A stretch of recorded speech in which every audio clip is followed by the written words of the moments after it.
We bring you this special feature on Enterprise this week, direct from the University of Dayton campus. This is a studio in which the University of Dayton's closed-circuit television system will originate its programs. We hope you'll forgive us if the sound doesn't seem exactly right. The studio is still under construction, and we have a few sound problems, perhaps. But first, let's meet Brother Elmer Lackner, Director of Public Relations for the University of Dayton, and find out a little bit about this system and how they intend to use it.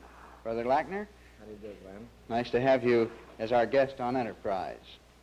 Oh, Brother Lackner, is this a new idea, the use of television for classroom study? No, not at all, Glenn. There's quite a number of institutions, both on the university, college level, and on the high school and grade school level that have been using closed-circuit television for instructional purposes. How many institutions, would you say, approximately throughout the country are using this type of system? Well, we are sure, according to a recent report, of upwards of 200 such units of educational institutions that are employing some form or other of closed-circuit television. How many courses will the University of Dayton provide its students through this system this fall? Well, for our purposes, and because it is on an experimental basis, we are planning to use 5 courses in the whole program. And these 5 courses are, by their very nature, on the lower level, because we are trying to handle those areas which involve a great number of students. I see. What are some of these courses? Well, there's, on the lower level, on the freshman level, we have the English Essentials, which is taken by the majority of the freshman students coming into the university. There's a mathematics course, which will give us another slant as to how we can go, and we'll handle that in a little different way from the others. Then there is a religion course, which is, of course, required only of the Catholic students. And on the sophomore year level, where we have large numbers of students involved in particular courses, we are experimenting in the economics, the principles of economics course, and in the education course. I see. One of the education courses, that's right. About how many hours a day, would you say, approximately, will your studio be in operation and your system on the air, so to speak? Well, according to our present plans, I don't think we'll have more than 2 courses being televised on any one given day. I see. That's about 2 hours. That's right. How many students can one professor reach in this manner?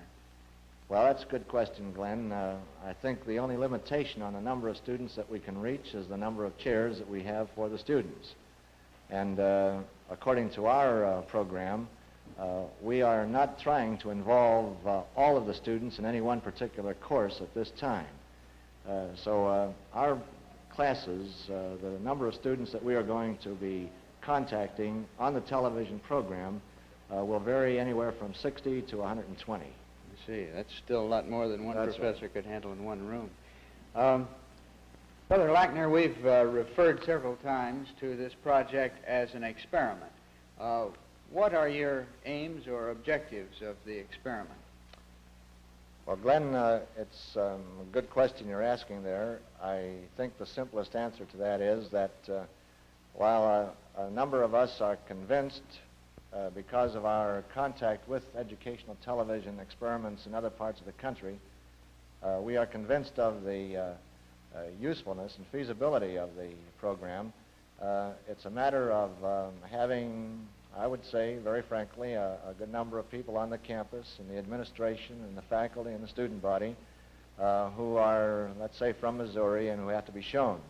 And so we went to the administration with that idea in mind, that the only way that we could possibly do more than give them verbal reports of the success of the programs in other schools and institutions was by having the program right here on our own campus, where everybody would have a chance to experience it.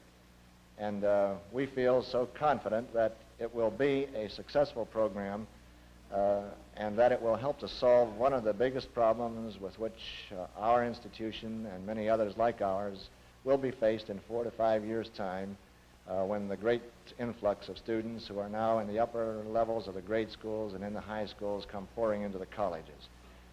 We are faced, so we know, with a teacher shortage problem, and this is one way in which we hope to be able to handle that particular situation. Certainly a worthwhile objective to be aiming for. Well, thank you very much, and the very best of luck to you with your experiment. Glenn. Thanks very much, Glenn. In a moment, we will return for some subjective comments on the part of two professors here at the University of Dayton who will be using this unusual closed-circuit TV system for classroom work. But first, let's turn to Motordom's masterpiece, the 1958 Cadillac.